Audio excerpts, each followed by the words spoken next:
எல்லோருக்கும் வணக்கம் நண்பர்களே. ட்ரம்ப் அவர்கள் இன்னும் எந்த டெசிஷனுமே எடுக்கல, திடீர்னு அமைதி ஆயிட்டாரு. இதனால நம்மளுக்கு பேட் நியூஸ் இல்ல, குட் நியூஸ் இல்ல. அதனால நம்மளுடைய மார்க்கெட் வெயிட் அண்ட் வாட்ச் அப்படின்ற ஒரு நிலையில தான் நம்மளுடைய ஸ்டாக் மார்க்கெட் இருக்கு. அட பாவிகளா, நாங்க வெளிநாட்டுக்காரங்க போய்கிட்டு இருக்கிற மாதிரி அப்படியே இண்டெக்ஸை டபுள் பண்ண சொல்ல, அவனுங்கெல்லாம் கடந்த 3 மாசத்துல இண்டெக்ஸை டபுள் பண்ணிட்டாங்க. தைவானு, சவுத் கொரியா அப்படின்ட்டு எல்லாம் இஷ்டத்துக்கு டபுள் பண்ணிட்டாங்க. நம்ம ஒன்று நிஃப்டியை 50,000 கொண்டு வா, சென்செக்ஸை 1.5 லட்சம் கொண்டு வா அப்படின்னு நம்ம ஒரு புல் ரேலி கேட்கல. கடைசியில் கெஞ்ச விட்டுட்டீங்களேடா அப்படின்ற மாதிரி நம்ம ஒரு ரிலீஃப் ரேலி தான் கேட்குறோம். இந்த பயம் போய் ஒரு ஷார்ட் கவரிங் கொஞ்சம் மேல் நோக்கி வரட்டும் அப்படின்ற மாதிரி தான் நம்ம எதிர்பார்க்குறோம். இங்க பாத்தீங்களா, நிஃப்டி என்பது 23,772 இருக்கு. இங்கிருந்து நீ பெருசா ஹையை தாண்டி 26,000 தாண்டி 50,000 போ, தைவான் போன மாதிரி போ, சவுத் கொரியா போன மாதிரி போ, ஜப்பான் போன மாதிரி போ, அமெரிக்கா போன மாதிரிலாம் நாங்கள் கேட்கல. அந்த மாதிரி புல்லிஷ் மார்க்கெட்டே எங்களுக்கு வேணாம். இந்த பியர் மார்க்கெட்ல இருந்து லேசா 200 டேஸ் மூவிங் ஆவரேஜ் தாண்டி ஒரு 26,000 வரைக்கும் ஒரு ரிலீஃப் ரேலி மட்டுமாவது வா அப்படின்ற மாதிரி தான் நம்ம கேட்டுக்கிட்டு இருக்கோம். பட் இருந்தாலும் ட்ரம்ப் அவர்கள் தெளிவான ஒரு அக்ரிமெண்ட் அறிவிப்பு கையெழுத்து போட்டு இன்னும் ஒப்பந்தம் என்பதை வெளியிடல. அதனால நம்மளுடைய ஸ்டாக் மார்க்கெட் இப்போதைக்கு வெயிட் அண்ட் வாட்ச் மோட்ல தான் இருக்கு. அதாவது நண்பர்களே, ஸ்டாக் மார்க்கெட்டுக்கு புதுசா வர்றவங்க என்கிட்ட 1 லட்சம் தான் இருக்கு, இவ்வளவுதான் பணம், இதுக்கு என்ன ஒரு நல்ல ஸ்ட்ராட்டஜி இருக்கு, பெஸ்ட் ஸ்ட்ராட்டஜி என்ன அப்படின்னு தேடிக்கிட்டு இருக்காங்க. முதல்ல இப்படி கேட்கறதே தப்பு. ஷேர் மார்க்கெட்டை நெருக்கி பிடிச்சி எங்கிட்ட 1 லட்சம் தான் இருக்கு, அதை வச்சுக்கிட்டு எனக்கு பணம் பண்ணி கொடுன்னு நீங்க ஷேர் மார்க்கெட்டை நெருக்கும் பொழுது அவன் உங்களை திருப்பி நெருக்குனான்னு என்ன பண்ணுவீங்க? வெறும் 1 லட்சத்தை மட்டும் 10 லட்சம் 1 கோடி இப்படின்னு மொத்தமா ஒரே ஒரு அமௌண்ட்டை மட்டும் நீ எடுத்துக்கிட்டு வருவ. பணத்துக்கு மேல பணம் மறுபடியும் போட மாட்டேன், உனக்கு நாங்க பணம் சம்பாரிச்சு தரணுமான்னு அவன் திருப்பி உங்களை நெரிச்சு லாஸ் பண்ணி விட்டான்னு என்ன பண்ணுவீங்க? ஸோ ஸ்டாக் மார்க்கெட்டில் இவ்வளவுதான் கேபிட்டல் இருக்கு, இதுக்கு என்ன ஒரு நல்ல ஸ்ட்ராட்டஜி அப்படின்றது அடிப்படையாகவே தப்பு. இருந்தாலும் நீ என்னங்க பண்ணுறது? பெரிய அளவில் தொடர்ந்து மாதமான பணம் போட முடியல. மியூச்சுவல் ஃபண்டில் எஸ்ஐபி வழியாக போட்டு, ஏன்னா இப்போ நிறைய பேர் மியூச்சுவல் ஃபண்டில் எஸ்ஐபி வழியாக மாதம் பணம் போட்டுக்கிட்டே இருக்காங்க. லாபம் வரும்போது வெளியெடுத்துறாங்க, லாபம் வர வரைக்கும் வெயிட். லக்கிலி அடிக்கடி ஒரு 6 மாதத்துக்கு ஒருக்கா, 1 வருஷத்துக்கு ஒருக்கா அல்லது தொடர்ந்து லாபத்திலே இருக்கக்கூடியவங்கெல்லாம் நிறைய பேர் இருக்காங்க. ஆனால் ஸ்டாக் மார்க்கெட்டில் டைரெக்டாக வர்றவங்க எங்ககிட்ட அவ்வளோ பணம் இல்லைங்க, மாசமானா ஏதாவது ஒரு 10,000 வெளியெடுத்தோம்னாவே வீட்டம்மா பூரிக்கட்டையோட வந்துடுறாங்க, எங்கே பட்ஜெட்டில் 10,000 குறையுது, அப்புறம் எங்கே போய் பணம் போடுறது? அதனால் இப்போ ஒரு உதாரணத்துக்கு 1 லட்சம் தான் கேபிட்டல் இருக்குன்னா எதுங்க பெஸ்ட் ஸ்ட்ராட்டஜி? பணத்தை போட்டுட்டு கம்முன்னு அது வளர்ற வரைக்கும் பார்க்கறது அப்படின்ற மாதிரி நிறைய பேர் தேடிக்கிட்டு இருக்காங்க புதுசாக ஸ்டாக் மார்க்கெட்டுக்கு வந்தவங்க. அதில் பாருங்க, இந்த நூரேஷ் மெரானி அப்படின்றவர் செபி ரெஜிஸ்டர்ட் ரிசர்ச் அனலிஸ்ட். கிட்டத்தட்ட 20 வருஷமா ஈக்விட்டி மார்க்கெட்ஸை பற்றி அவர் பிளாகிங் பண்ணிக்கிட்டு இருக்கார். இவர் சமீபத்தில் மிஸ்டர் விஜய் அவர்களுக்கு ஒரு பேட்டி கொடுத்திருந்தார். அப்போ ஒரு தகவல், எப்படி ஸ்டாக்குகளே அவர் தேர்ந்தெடுக்கக்கூடிய வழிமுறை என்பது சொல்லியிருக்கார். அந்த நாலேஜ் உங்களுக்கு உதவி செய்யுது அப்படின்னு பாருங்க. ஒரு ஸ்ட்ரக்சரலா டெக்னிக்கல் அப்ரோச் மூலியமாக எப்படி கீழே விழுந்து கிடக்கக்கூடிய பங்குகள் திரும்பி ஏறக்கூடிய ஒரு இடம் இது வருமா அப்படின்னு அவர் கண்டுபிடிக்க முயற்சி செய்யக்கூடிய ஒரு வழிமுறையில் அவர் என்ன சொல்றாருன்னா, ஏதாவது ஒரு ஸ்டாக்குகளை பார்க்கும் பொழுதே அது கன்சிடரபுளாக கீழே விழுந்து கிடக்கணும். அந்த ஸ்டாக் வச்சிருக்கிறவங்கெல்லாம் புலம்பணும். ஒரு உதாரணத்துக்கு இப்போ ஐடிசின்னு ஒரு ஷேர் இருக்குன்னு வச்சிங்களேன், கண்டிப்பாக பயங்கரமாக புலங்கிட்டு இருப்பாங்க. அட கடவுளே, என்ன இப்படி கும்பா பாடிக்கிட்டு இருக்கான் அப்படின்னு புலம்புறாங்க பார்த்தீங்களா? அதுதான் ஒரு ஸ்டார்டிங் பாயிண்ட். இதை டெக்னிக்கலாக எப்படி நம்ம தெரிஞ்சுக்கலாம்னா, ஆர்எஸ்ஐ ஒரு 20 to 25க்கு கீழே உளுந்துரும் டெய்லி சார்ட்ல. அந்த சமயத்தில் நிறைய பேர் புலம்பக்கூடிய இடம் அப்படின்ற மாதிரி ஆயிடுது. ஏன்னா ஸ்டாக் பிரைஸ் பெருசாக கீழே விழுந்தாதான் ஆர்எஸ்ஐ 20-25 பக்கத்தில் டே சார்ட்ல விழுகும்.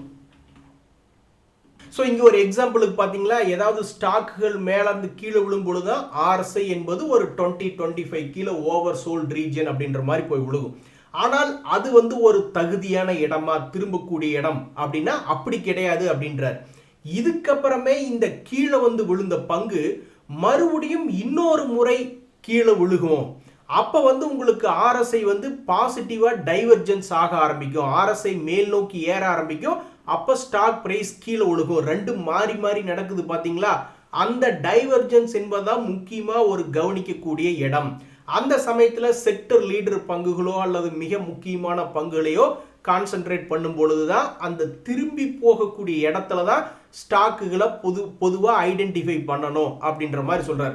ஸோ நிறைய பேர் 1 லட்சம் 2 லட்சம் 10 லட்சம் 1 கோடி அப்படின்னு ஒரு ஃபிக்ஸட் அமௌண்ட்டை தூக்கிட்டு வரும் பொழுது அவங்களால மறுபடி பணம் போடக்கூடிய கெப்பாசிட்டி இல்லை அப்படிங்கும்போது இந்த மாதிரி ஒரு முக்கியமான இடத்துல ரிவர்சல் உழுகக்கூடிய இடத்துல கண்டுபிடிச்சி அங்கே பணத்தை போட்டுட்டு அமைதியாக உட்காந்து எப்போ லாபம் வருதோ அப்போ வரைக்கும் லாங் டேர்மில் தான் பார்க்கணும் அப்படின்ற மாதிரி தான் இவருடைய எக்ஸ்பீரியன்ஸ். ஸோ இப்போ இந்த ஐடிசி ஷேர்லாம் பார்த்தோம்னா இவர் சொன்னபடிக்கு இன்னும் கதறவே ஆரம்பிக்கல. ஏன்னா RSI இன்னும் 35 தான் டே சார்ட்டில் சுற்றிக்கிட்டு இருக்கு. அவன் இன்னுமே எந்த காலத்தில் 20 25 விழுந்து சீப்பாகக்கூடிய கண்டிஷன் அப்படின்றது தெரில. அதுக்கப்புறம் அது வந்து RSI டைவர்ஜென்ஸ் என்பது ஆகணும் பாசிட்டிவா. ஒரு எக்ஸாம்பிளுக்கு பார்த்தீங்கன்னா அவர் சொல்லக்கூடிய சில தகவல்கள்ல இந்த விப்ரோ என்பது மறுபடியும் புதிதாக கீழே விழுகுது.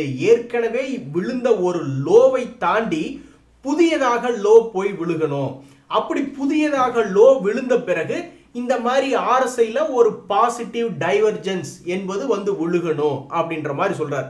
ஸோ இப்போ இந்த விப்ரோ ஷேர்ல சமீபத்தில் ஏப்ரல் மாசத்துல ஏற்கனவே வந்த லோவை உடைச்சிட்டு புதிய லோ அப்படின்ற மாதிரி போய் விழுகிறப்ப எல்லாரும் புலம்புறப்ப இந்த RSI 20 25க்கு கீழே வரும் பொழுது அந்த இடத்துல இப்படி ஒரு பாசிட்டிவ் டைவர்ஜென்ஸ் உழுகும் பொழுதுதான் அது வந்து ஒரு அக்குமுலேஷன் பாயிண்ட்.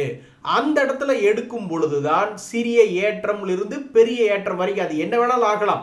கொஞ்சோண்டு ஏறிட்ட அப்புறம் கீழே கூட விழுகலாம், ஏதோ ஒன்று.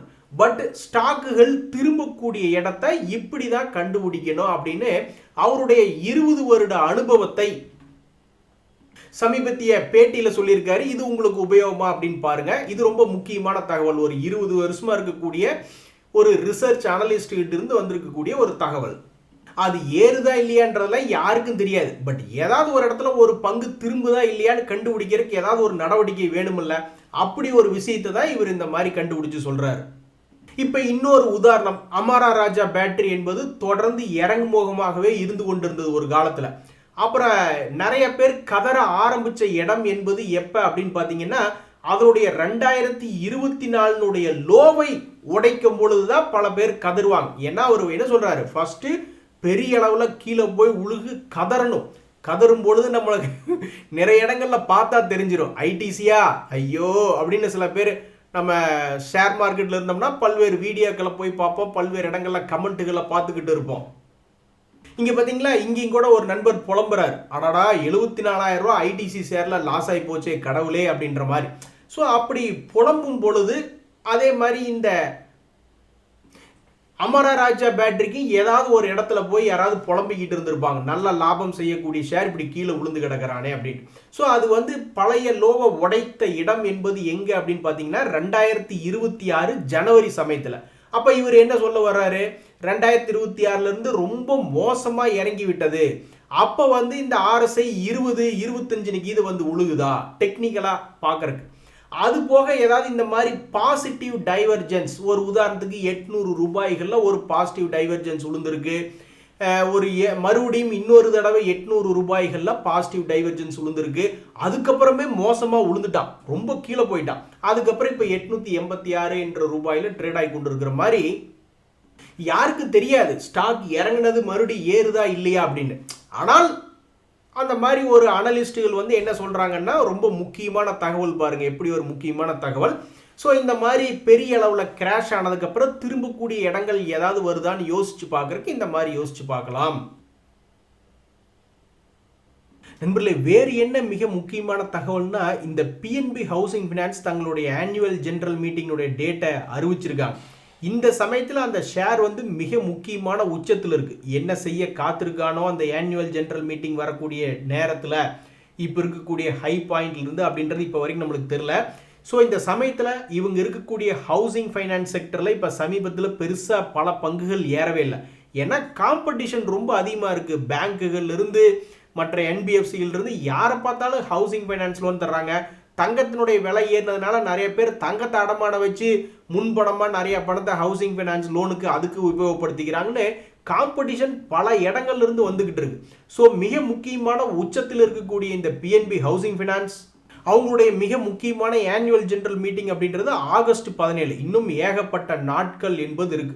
ஸோ ஆகஸ்ட் 17க்கு இன்னும் ஏகப்பட்ட நாள் இருக்கக்கூடிய நேரத்தில் இந்த பிஎன்பி ஹவுசிங் ஃபைனான்ஸுடைய சமீபத்தியுடைய வேலை என்னன்னா, கீழே இறங்குறதும் மேலே ஏறுறதும், மேலே ஏறினா கீழே இறங்குறதும். என்னது மணி அடிக்குது, சரி பரவாயில்ல. ஸோ இப்போ இந்த ஒரு வருஷமாகவே இவனுக்கு இதே தான் வேலையாக இருக்குது. இந்த வேலை எப்போ இந்த ஷேர் முடிச்சு வைக்கும்னு தெரில. So annual general meeting August மாதத்தில் மிக முக்கியமான தகவல். அந்த தகவலை ஒட்டி இந்த ஷேர் அது நடக்கும்பொழுது இது எந்த இடத்துல இருக்கும் அப்படின்னு தெரிஞ்சுக்கிறதுல ரொம்ப ஆர்வமாக இருக்குது. அதே மாதிரி நண்பர்களே, ஸ்டாக் மார்க்கெட்டில் லாஸ் மேக்கிங்லேருந்து ப்ராஃபிட் மேக்கிங்காக டேர்ன் அரவுண்டு காட்டியுள்ள கம்பெனிகள் அப்படின்னு பார்க்கும்பொழுது, நீங்கள் அந்த காலத்தில் புல்லிஷ் மார்க்கெட் இருக்கையில் எல்லாருமே ஏறி ஆடிக்கிட்டு தான் இருந்திருப்பாங்க. இந்த யூஃப்ளெக்ஸ் அப்படின்ற ஷேர் கூட 100 ரூபாயிலிருந்து 900 வரைக்கும்லாம் போயிருக்கான். அப்புறம் ஒரு முறை கீழே விழுந்திருக்கான், அப்புறம் ஒரு முறை ஏறி இருக்கான். இனி அடுத்த முறை என்ன பண்ண போகிறான்னு தெரில. பட் தற்போதைக்கு இந்த யூஃப்ளெக்ஸ் என்ன பண்ணியிருக்கு ஃபண்டமெண்டலாக அப்படின்னு பார்த்தீங்கன்னா, லாஸ் மேக்கிங்கில் இருந்து கொண்டு இருந்த இந்த ஷேர் தற்போது அவங்க கொடுத்துருக்கக்கூடிய ரிசல்ட்டுகளில் பெரும்பாலும் லாபம் அப்படின்ற மாதிரி தான் காமிச்சிருக்காங்க. அது போக இந்த ஸ்டாக்ல என்ன ஒரு நியூஸ் வந்திருக்கு அப்படின்னு பார்த்தீங்கன்னா, அவங்க 3 ரூபாய் டிவிடெண்ட் கொடுக்கிறார்கள் அப்படின்ற ஒரு தகவல். அந்த டிவிடெண்டுக்கு உண்டான ரெக்கார்ட் டேட் என்பது 26 ஜூன் அப்படின்றது இருக்கு. இவங்களுக்கு இதே தான்ப்பா வேலை, ஷேர் மார்க்கெட்டில் இறங்குறதும் ஏறுறதும். அதுக்குள்ளே கிட்டத்தட்ட 5-6 வருஷம் காலம் உருண்டு ஓடிடுது அப்படின்ற மாதிரி 2021லேருந்து 2026 வரைக்கும் இப்படி 2 முறை ஏறி இறங்கியிருக்கு. இனி அடுத்த முறை இந்த ஷேர் இங்கிருந்து என்ன செய்ய போகிறது அப்படின்றது பொறுத்திருந்து இல்லை, ரொம்ப ரொம்ப பொறுத்திருந்து பார்த்தா தான் தெரிய வரும் என்பது போல இருக்கு. எது எப்படியோ லாஸ் மேக்கிங்லேருந்து ப்ராஃபிட் மேக்கிங் ஆகவும் மறுபடியும் ஒரு 3 ரூபாய் டிவிடெண்ட் கொடுத்ததுனால இந்த ஷேரில் யாரெல்லாம் உச்சத்தில் வாங்கி மாட்டியிருக்காங்களோ அவங்களுக்கு ஒரு சிறிய இன்பமான செய்தி அப்படின்ற மாதிரி வந்திருக்கு. இன்னொரு விஷயம் என்ன அப்படின்னு பார்த்தீங்கன்னா நண்பர்களே, லிண்டே இந்தியா அப்படின்ற ஷேர் ரொம்ப டிஃப்ரெண்ட்டான ஷேர். மார்க்கெட்டினுடைய கவனத்தை 2 வகையில் தன்னிடம் திருப்பியிருக்கான். ஒன்று, தான் இழந்ததை 2025 ஒரு முறை மீட்டெடுக்கிறதுக்கு முயற்சி செஞ்சால் வர முடியல, ஒரு குறிப்பிட்ட அளவு சம்பாரிச்சு கொடுத்துட்டு அப்புறம் மார்க்கெட் தான் சரியில்லைங்களே, கும்பலோட கும்பலாக அப்புறம் இவனு இறங்கிட்டான். இப்போ சமீபத்தில் மார்க்கெட் நல்லாக இருந்த உடனே தன்னுடைய லோனில் சப்போர்ட் எடுத்து போன வருஷம் எவ்வளவு சம்பாரிச்சு கொடுத்தானோ அதே அளவு தான் இப்போ மறுபடியும் சம்பாரிச்சு கொடுத்துருக்கான். இப்பவும் பல பேர் எப்படா தன்னுடைய பழைய கையை மீட்டெடுப்பா அப்படின்னு பார்த்துக்கிட்டு இருக்காங்க. 2 வருஷம் ஆகி இந்த முறையும் வரல. ஆனால் வேறு இன்னொரு முறையில் மார்க்கெட்டினுடைய கவனத்தை ஈர்த்துள்ளது. அது என்ன அப்படின்னு பார்த்தீங்கன்னா, 12 ரூபாய் டிவிடெண்ட் என்பதை கொடுத்து தற்போது அமைதியாக ஓடிக்கிட்டு இருக்கு வண்டி. அதாவது 8 ரூபாய் ஸ்பெஷல் டிவிடெண்ட், அது போக இன்னொரு 4 ரூபா சேர்த்து 12 ரூபாய் டிவிடெண்ட் என்பது இந்த லிண்டே இந்தியா அப்படின்ற ஷேருக்கு வந்திருக்கு. டாய் யானை பசிக்கு சோள பொரியா அப்படின்ற மாதிரி இந்த ஷேர்னுடைய பழைய விலை 10,000 ரூபாய். 2 முறை முயற்சி செஞ்சு இன்னுமே தன்னுடைய பழைய ஹைக்கு போக முடியல. இதனால் வெறும் 12 ரூபாய் என்பது ரொம்ப சுமாரான டிவிடெண்டாக தான் பல ஷேர் ஹோல்டர்ஸ் இந்த உச்சியில் லாக் ஆனவங்க பார்த்துக்கிட்டு இருப்பாங்க. ஆனால் லோனில் வாங்கி ஹையில் விற்று லோனில் வாங்கி ஹை விற்றவங்களுக்கு இந்த டிவிடெண்ட் என்பது மிகச்சிறிய அமௌண்ட்டாக தான் தெரியும். ஆனால் உச்சத்தில் வாங்கி மாட்டினவங்களுக்கு சரி ஏதோ ஒரு 12 ரூபாயாவது கொடுக்குறானே. ஒரு நண்பருக்கு ஆந்திரா அப்படின்ற பெயர் மேலே என்ன ஒரு மோகம்னு தெரில. ஆந்திரா பேப்பரு, ஆந்திரா சுகர் போன்ற ஷேர்கள் எடுத்து வச்சுக்கிட்டு ஆந்திரா சுகர் பற்றி எப்போ ஒரு நியூஸ் வந்தாலும் சொல்லுங்க தியாகு, அதில் வேறு நான் பல்காக வாங்கி மாட்டிக்கிட்டு இருக்கேன் அப்படின்ற மாதிரி சொல்லிட்டு இருந்தார். ஸோ இந்த ஆந்திரா சுகரில் என்ன ஒரு நியூஸ் அப்படின்னு பார்த்தீங்கன்னா, அவங்க டிவிடெண்ட் என்பதை அனௌன்ஸ்மெண்ட் பண்ணியிருக்காங்க. ₹1.20 அப்படின்ற ஒரு தகவல் இந்த ஆந்திரா சுகரில் வந்திருக்கு. அது மட்டும் இல்லாமல் இது வெறும் சுகர் கம்பெனின்னு நினச்சிக்காதீங்க. ஏன்னா சுகர் கம்பெனியில் அவங்களுக்கு அவங்க இருக்கக்கூடிய சுற்றளவில் சுகர்ஸே கிடைக்கிறது இல்லை, கரும்புகளே கிடைக்கிறது இல்லை அப்படின்னு அவங்களுடைய க்ரஷிங் ஆப்ரேஷன்ஸே சஸ்பென்ஷன் பண்ணி வச்சுருக்காங்க. அப்புறம் எப்படி இவங்க லாபம் பண்ணி இப்படி ₹1.20 டிவிடெண்ட் கொடுக்குறாங்க அப்படின்னு பார்த்தா அது சுகர் கம்பெனி மட்டுமே கிடையாது. இந்த விஷயம் அந்த நண்பருக்கு தெரியுமா இல்லையான்னு தெரியல. ஸோ இவங்க மேனுஃபேக்சரர் ஆஃப் சுகர் மட்டும் இல்லை, இந்த முக்கியமாக ப்ராஃபிட் மார்ஜின் கொடுக்கக்கூடிய குளோர் ஆல்கலை ப்ராடக்ட்ஸு இன்னும் எத்தனையோ ப்ராடக்ட்ஸ் வந்து அவங்க பண்ணிக்கிட்டு இருக்காங்க. ஸோ அதனால தான் அந்த ஷேர், அதாவது நான் நினைக்கிறேன் விலை கம்மியாக இருந்தால் நிறைய பேர் போய் நிறைய குவான்டிட்டி எடுத்து வச்சுருவாங்களோ அப்படின்றதா என்னன்றது தெரில. எப்படியோ ரொம்பவுமே அதிகமான குவான்டிட்டி, எந்த விதமான நல்ல நியூஸ் இல்லையே அப்படின்ற மாதிரி சொல்லிட்டு இருந்தார். ஸோ இப்போதைக்கு அவருக்கு என்ன ஒரு நியூஸ் வந்திருக்குன்னா, டிவிடெண்ட் ₹1.20 கொடுக்குறாங்க. அதே மாதிரி சமீபத்திய குவார்டர்லி ரிசல்ட்ஸில் அது லாஸ் மேக்கிங்காக ரிப்போர்ட் பண்ணல அப்படின்றதா இந்த ஆந்திரா சுகர்ஸ் அப்படின்ற ஒரு ஷேரில் வந்திருக்கக்கூடிய நியூஸ். இன்னொரு நியூஸ் என்னென்னா, இந்த ஷேர் வந்து தற்போது ஏறி இருக்கு. அப்போ அவர் வெளியே வந்திருப்பாரா என்னன்றது நம்மளுக்கு தெரியல. பட் எப்போ நியூஸ் வந்தாலும் சொல்லுங்கன்னு சொல்லிட்டு இருந்தாரு. ஸோ இந்த ஷேர் ஆக்சுவலாக ₹70 ₹100, அதான் அந்த மார்ச் மாதத்தில் ஏறி இருக்கான். எதனால்? அந்த க்ரூட் ஆயில் ரிலேட்டடான, எனர்ஜி ரிலேட்டடான நியூஸில். ஸோ அந்த நண்பருக்கு ஆல்ரெடி சந்தோஷமா, ஏற்கனவே வாயில் சர்க்கரை போட்டுட்டு தான் உட்காந்துருப்பார் போல. நண்பர்களே, இன்னொரு மிக முக்கியமான செய்தி, அதாவது நம்மளுடைய இந்தியா வந்து பிரம்மோஸ் மிசைல் அப்படின்றது வந்து 6000 கோடிக்கு வியட்நாமுக்கு விற்கிறாங்க. அது சம்பந்தமாக ஒப்பந்தம் ஆயிருக்கு அப்படின்றாங்க. அதாவது நீங்கள் பார்த்தீங்கன்னா, நம்ம டிஆர்டிஓ தான் அதை தயாரித்து கொடுக்குறாங்க அப்படின்னாலும் கிட்டத்தட்ட 60-70% காம்பனன்ட்ஸ் எல்லாம் வந்து எல்என்டி முதல் கொண்டு, டேட்டா பேட்டர்ன்ஸ் முதல் கொண்டு எத்தனையோ ஷேர்களிடமிருந்து தான், அந்த கம்பெனிகள் இருந்தமிருந்து தான் கிட்டத்தட்ட 70-60% காம்பனன்ட்ஸ் வந்து அவங்க ப்ரொக்யூர்மெண்ட் பண்ணுறாங்க. ஸோ பார்த்தீங்களா, இந்த டேட்டா பேட்டர்ன்ஸ் எல்லாம் வந்து இந்த பிரம்மோஸ் மிசைல் அப்படின்னு வரும்பொழுது இந்த ஷேரும் அடிபடுது. ஆனால் இவன்லாம் ஆல்ரெடி ஓவராக ஆடிக்கிட்டு இருக்கான். ராக்கெட் மாதிரி ஆல்ரெடி 5 வருடத்தினுடைய உச்சியில் தான் போய்கிட்டு இருக்கான். இப்போ கூட போன வருஷம் வெறும் ₹1400 சுற்றிக்கிட்டு இருந்தால் இப்போ 4000 இந்த டேட்டா பேட்டர்ன்ஸ் என்பது சுற்றிக்கிட்டு இருக்கு. இதெல்லாம் முதல்லயே தெரிஞ்சு தான் அப்படி பண்ணுறாங்களா என்னன்றது தெரியல. பட் பல்வேறு டிஃபென்ஸ் கம்பெனிகள் கீழே உளுந்து கிடக்கக்கூடிய இந்த நேரத்தில் டேட்டா பேட்டர்ன்ஸ் ஆல்ரெடி உச்சத்தில் இருக்குது. இந்த நேரத்திலே நம்மளுக்கு இந்த மாதிரி ஒரு மாசிவ் 6000 கோடி டீல் கிடைக்குது, பிரம்மோஸ் டெலிவரி பண்ணுறதுக்கு அப்படின்னு கிடைக்குது. ஸோ எல்என்டி ஷேர் முதல் கொண்டு எத்தனையோ ஷேர் 100-200 கம்பெனிகிட்ட இருந்து காம்பனன்ட்ஸ் ப்ரொக்யூர் பண்ணுவாங்க. அந்த நேரத்தில் இது போன்ற பங்குகளுக்கு ஏற்கனவே இவனுடைய குவார்டர்லி ரிசல்ட்ஸில் கிட்டத்தட்ட 138 கோடி லாபம் அப்படின்ற மாதிரி ரிப்போர்ட் பண்ணியிருந்த கம்பெனி. இது போன்ற செய்திகள்லாம் அடுத்த வாரத்தில் இவனை எப்படி இம்பேக்ட் பண்ணுது அப்படின்றத பொறுத்து இருந்து தான் பார்க்கணும். நண்பர்களே, கடைசியாக இன்னொரு ஷேர் பற்றிய செய்தி, அதாவது இந்த ஜிஎம்ஆர் ஏர்போர்ட்ஸ் அப்படின்ற ஷேர் வந்து ஏர்போர்ட் செக்டரில் ஒரு மிகப்பெரிய ஒரு கிங்கு. சில வருடங்களுக்கு முன்னாடியே ₹100 கீழே இருந்தப்ப ஸ்டாக் மார்க்கெட் என்ன சொல்லுவாங்கன்னா, ₹100 கீழே இருக்கக்கூடிய ஸ்டாக் ₹100 தாண்டுமா அப்படின்ற மாதிரி சில பேர் கணக்கெடுத்து பார்த்துக்கிட்டு இருப்பாங்க. அப்படித்தான் இவன் என்ன பண்ணா, ஒரு முறை ₹100 கீழே இருந்த இந்த ஷேர் 35, 40, 50 சுற்றிக்கிட்டு இருந்த பொழுது ₹100 தொடுவானான்னு பேசிக்கிட்டு இருந்தாங்க. அப்புறம் அது வந்து ₹100 ஒரு முறை தொட்டுட்டு அவன் மேலே ஒரு 150 வரைக்கும் போகலாமில்ல. அப்புறம் தொப்பு கடின்னு 2024 2025 வரைக்கும் கிட்டத்தட்ட ஒரு வருஷம் வீழ்ச்சியாகவே தான் இருந்தது. 2025 பல்வேறு ஷேர்கள் மேலே வரும்பொழுது இவனும் மேலே வந்துட்டான். ஆனால் மேலே வந்த பல ஷேர்கள் பழைய ரேட்டுக்கே கீழே விழுந்தான். இவன் சம்பாரிச்சு கொடுக்கவே இல்லை. மறுபடியும் அந்த ₹60 ரேஞ்சுக்கெல்லாம் கீழே விழுகவே இல்லை. மேலேயே சுற்றி கொண்டு இருக்கக்கூடிய ஒரு ஷேராக இந்த ஜிஎம்ஆர் ஏர்போர்ட்ஸ் அப்படின்ற சுற்றிக்கிட்டு இருக்கு. ஸோ ஏதாவது ஒரு பேட் நியூஸ் வந்து கீழே விழுகணும், இல்லைன்னா ஏதாவது குட் நியூஸ் வந்து மேல் நோக்கி வரணும். அப்போ இவன் Q4 ரிசல்ட் சீசனில் என்னதான் இந்த ஏர்போர்ட் செக்டர்னுடைய கிங்கு வேலையை பார்த்துருக்கு அப்படின்ற மாதிரி நம்ம போய் எடுத்து பார்த்துக்கிட்டு இருந்தோம்னு வச்சுக்கோங்களேன்.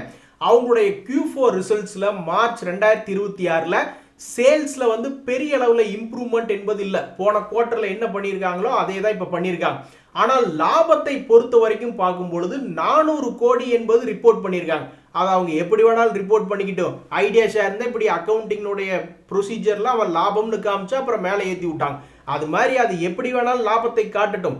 இப்படி லாபத்தை காட்டி இருப்பதனாலே தியாகு உங்கள் தலையை கொஞ்சம் கீழே இறக்குங்க அப்படின்ற மாதிரி ஒரு 400 கோடி லாபம் என்பது காட்டியிருக்கக்கூடிய இந்த நேரத்திலே இனிமேலாவது அவனுடைய வாழ்க்கையில் ஒரு மாற்றம் வருமா? அட நீ என்னப்பா 2024 ₹100 இருந்த, அதுக்கப்புறம் கீழே ₹60 போயிட்டு ₹100 வந்திருக்கிற, ஒன்னா மறுபடியும் ₹60 வந்துட்டு ₹100 போ, ஒரு ரவுண்டு போ, இல்லைன்னா இங்கிருந்தே ₹150 ஏதாவது ஒன்றை பண்ணு அப்படின்ற மாதிரி இந்த ரிசல்ட்டுக்கு ஒரு மரியாதை கொடு அப்படின்ற மாதிரி தான் தற்போதைக்கு இந்த ஜிஎம்ஆர் ஏர்போர்ட்ஸ் அப்படின்ற ஷேரில் ஒரு செய்தி. சரி நண்பர்களே, இன்னைக்கு பல மிக முக்கியமான தகவல்கள் பார்த்துருந்தோம். இது உங்களுக்கு உதவியான எனக்கு மகிழ்ச்சி. ரொம்ப நன்றி, வணக்கம்.